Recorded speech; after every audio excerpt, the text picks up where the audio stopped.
ሰፊ ልቡና የሚገኘው ከመፈተን ነው። ተፈትኖ የማያውቅ ሰው አትንኩ ይባይ ነው። ከሰው ጋር መኖር የማይችልም። ስለዚህ እግዚአብሔር ከመከራ የተነሳ አሰፋልኝ ያለ ቅዱስ ዳዊት ለዚህ ነው። መከራ ትዕግስትን እንዲያደርግ ትዕግስትን ተስፋን እንዲያደርግ እናውቃለን። ተስፋ ደግሞ አያሳፍርም ይላል ቅዱስ ጳውሎስ። መከራ ትዕግስትን ያደርጋል። ትዕግስት እንድናገኝ ብርቱ እንድንሆን። የሰው ልጅ እንደ አትክልት ነው። አረጋዊ መንፈሳዊ እንደሚናገረው አትክልት በፀሐይ ብቻ ማደግ አይችልም፣ ይደርቃል።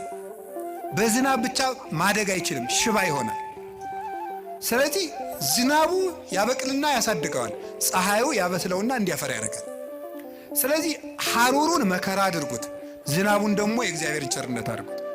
ሰው ሁልጊዜ ቸርነቱን ብቻ ቢያደርግለት መከራ ሳይመጣበት ብቻ ቢጠብቀው የሰው ልጅ ልስፍስ ይሆናል፣ ሰነፍ ይሆናል። ዝም ብሎ መከራ ብቻ ቢመጣ ደግሞ ተስፋ ይቆርጣል። ስለዚህ እግዚአብሔር ምን ያደርጋል? ሰው አትክልት ነውና አትክልቱን ለማሳደግ ከመከራውም ጥቂት ጥበቃውንም ሳያቋርጥ ሁለቱንም እንዲፈራረቁ ያደርጋል። ክረምትና በጋን አላቋርጥም ብሎ ለኖህ የነገረው ይሄን ነው። ክረምትና በጋ መፈራረቃቸው ክረምት ብቻ በጋ ብቻም አይደለም። ክረምትም በጋም የራሳቸው ጥቅም አላቸው። በጋ መከራ ነው፣ ክረምት ደግሞ ቸርነት ነው። ሁለቱም ደግሞ ተፈራርቀው ይተረጎማሉ ተለውጠው። ስለዚህ እግዚአብሔር እንደዚህ የሚያደርገው ለምንድነው ሳለ እንድንበስል ከመመከራህ ለሃይማኖት ጥቅም። ቅዱስ ጴጥሮስ እንደተናገረ ወርቅ የሚጠነከረው በመከራ ነው፣ ተፈትኖ ነው የሚጠነከረው።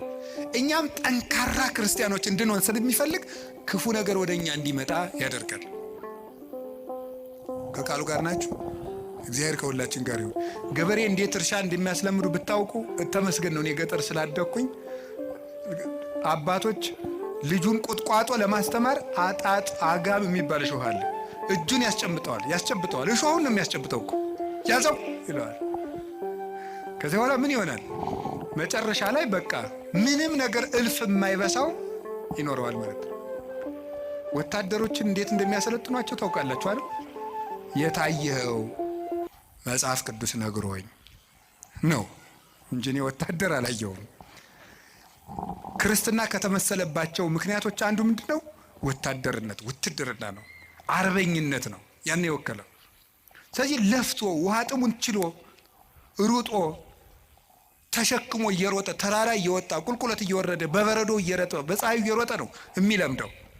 ለምንድነው ሲባል ጠንካራ ድል የማይነሳ እንዲሆን ነው። እስመ ይኮነ ቀትልነ እምኀበ ሥጋ ወደም፣ ውጊያችን ከስጋና ከደም ጋር አይደለም። አላ ምስለ መኳንንት ርኩሳት እለ ይኮንንዎ፣ ለጽልመት ጨለማውን ከሚገዙት ከአጋንንት ጋር ነው ውጊያችን። ለስጋዊ ውጊያ ስጋዊ ብርታት እንደሚያስፈልገው ለመንፈሳዊ ውጊያ መንፈሳዊ ብርታት ያስፈልገዋል። እግዚአብሔር ለምንድን ነው ፈተና እንዲመጣ የሚያሰርገው ካላችሁኝ ሊያጠነክረን ስለሚፈልግ ነው።